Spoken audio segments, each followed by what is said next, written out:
Merhabalar kıymetli izleyicilerim ve takipçilerim.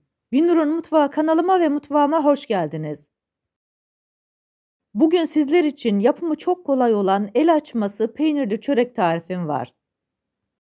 Bu çöreği hazırlayarak buzdolabına koyup iftar saatinizde pişirerek afiyetle tüketebilirsiniz. Tarifime başlamadan önce kimin nereden izlediğini bana yorumlardan yazarsanız değerli takipçilerimin nereden izlediğini öğrenmiş olurum.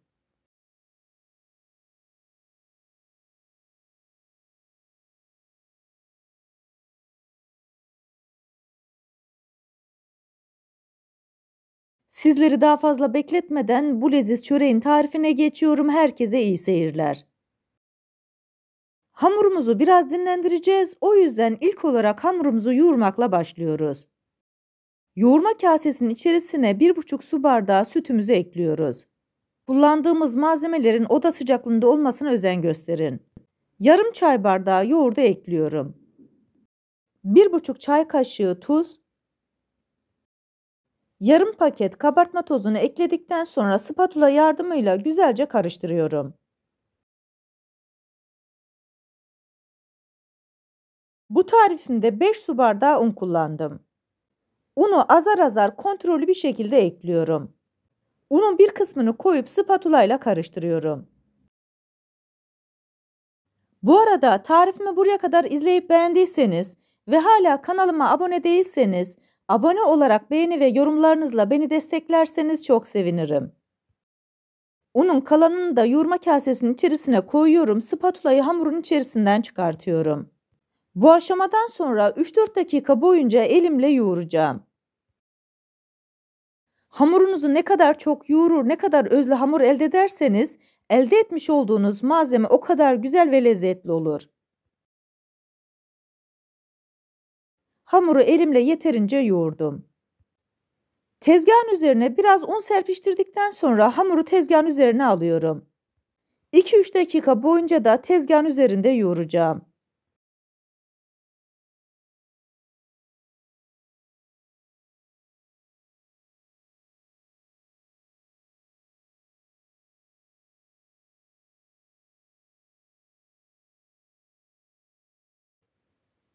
Yoğurmuş olduğum hamuru toparlıyorum.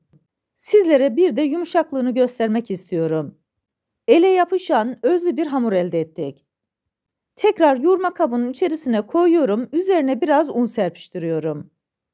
Hava almayacak şekilde üzerini kapatıyorum. 1 saat boyunca oda sıcaklığında dinlendiriyorum. Hamur dinlenirken biz de iç malzemelerini hazırlıyoruz. 50 gram lor peynirinin içerisine 50 gram tulum peynirini ekliyorum. 1 adet yumurtanın beyazını iç harcına koyuyorum. Sarısını dışına sürmek için kenara ayırıyorum.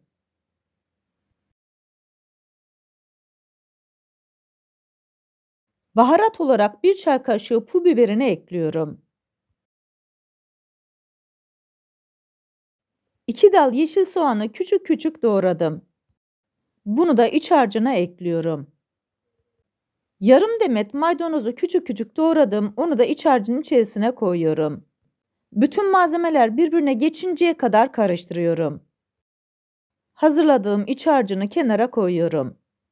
100 gram tereyağını güzelce erittim. İçerisine yarım çay bardağı sıvı yağını ekliyorum. Bunları da karıştırarak kenara alıyorum. Hamurumuz yeterince dinlendi. Tezgahın üzerine biraz un serpiştirerek hamuru tezgahın üzerine alıyorum. Şöyle bir toparlayarak parmaklarımla açabildiğim kadar geniş olacak şekilde açıyorum. Bu aşamada hamurunuz ele ve tezgaha yapışmaması için biraz undan takviye alabilirsiniz. Elimle biraz genişletmiş olduğum hamuru oklava yardımıyla açabildiğim kadar ince olacak şekilde açıyorum. Hamur çok güzel olduğu için oklava yardımıyla çok kolay bir şekilde açılıyor. İsterseniz merdane de kullanabilirsiniz. Önemli olan açabildiğiniz kadar ince açmak. Bu arada tarifimde kullanmış olduğum bütün malzemeleri videomun altındaki açıklama kısmında ölçüleriyle birlikte paylaşıyor olacağım. İsterseniz oradan da bakıp faydalanabilirsiniz. Biraz daha büyüttükten sonra daha büyük oklavaya geçiyorum.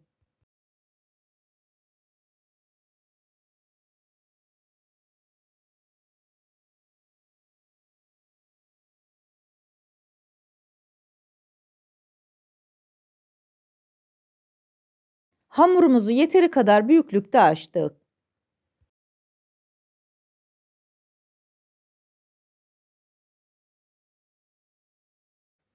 Üzerine tereyağı ve sıvı yağ karışımından 3-4 kaşık koyuyorum.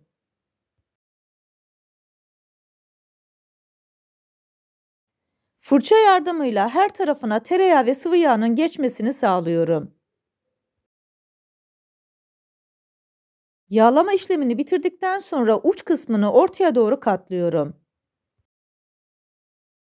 Tam karşısındaki bölümü de diğerinin ucuna gelecek şekilde katlıyorum. Bu kısmı da tereyağı ve sıvı yağ karışımıyla yağlıyorum. Hamuru tekrar ikiye katlıyorum. Katladığım bölümü de sıvı yağ ve tereyağı karışımıyla yağlıyorum.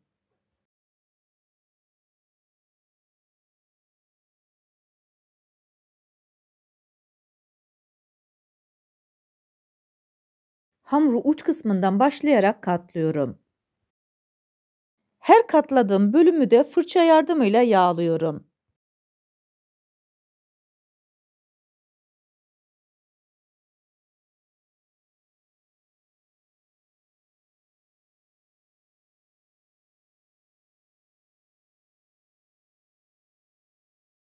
Hamurumuza ilk şeklini vermiş olduk. Şekil verdiğim hamuru servis tabağının üzerine koyuyorum. Üzerini kapatarak 1 saat boyunca buzdolabının buzluk bölümünde saklıyoruz. 2 saatin sonunda hamuru buzluktan çıkartıyorum.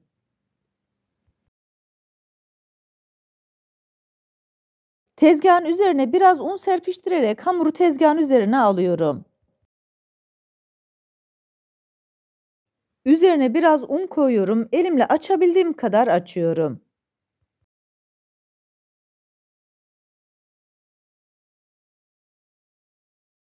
Daha sonra merdane yardımıyla dikdörtgen olacak şekilde hamurumuzu açıyoruz.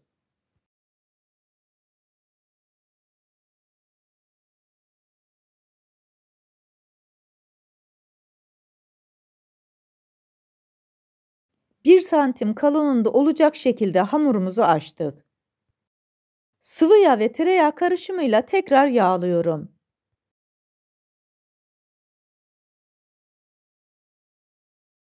Arasına hazırlamış olduğum iç harcını koyuyorum.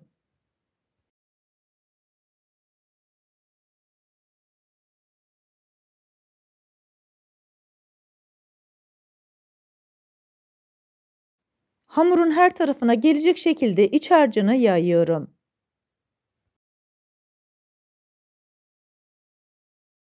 Uç kısmından başlayıp ortaya doğru katlıyorum.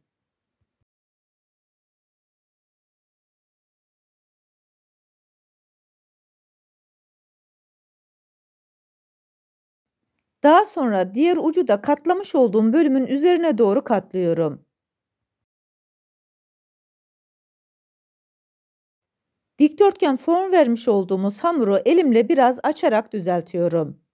Tekrar arasını sıvı yağ ve tereyağı karışımıyla yağlıyorum.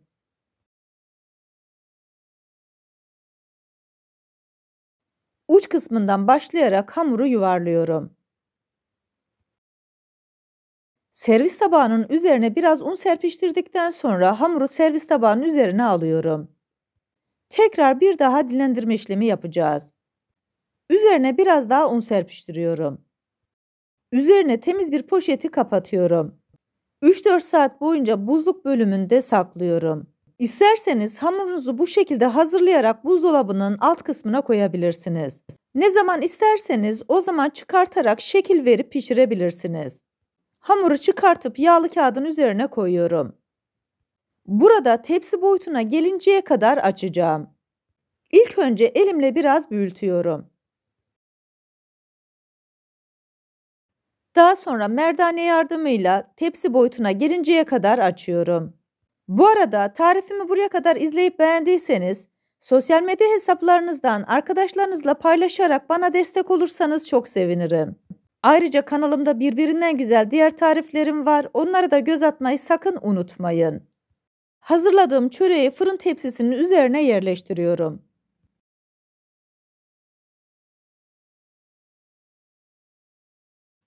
Elimle şöyle bir düzelttikten sonra kalan yağın hepsini hamurun üzerine sürüyorum.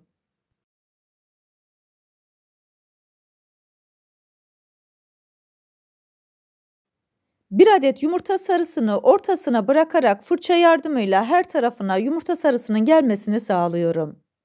Daha önceden hiç kullanılmamış olan jileti alıyorum ve kesikler atıyorum. Bu arada fırınımızı da 180 derece alt üst ayara açtık. Çöreğimizi sıcak fırına götüreceğiz. 35 dakika boyunca çöreğimizi kontrollü bir şekilde pişirdik. Görmüş olduğunuz gibi çok leziz ve çok güzel gözüküyor. İlk sıcağı çıkar çıkmaz bıçak yardımıyla kesiyorum. Sizlere bir de bu leziz çöreğin iç dokusunu göstermek istiyorum.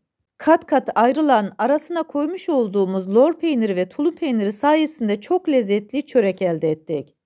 Bu leziz çöreği yapıp deneyecek olan herkese şimdiden afiyet olsun. Bir tarifimizin daha sonuna geldik. Videomu izlediğiniz için teşekkür ederim.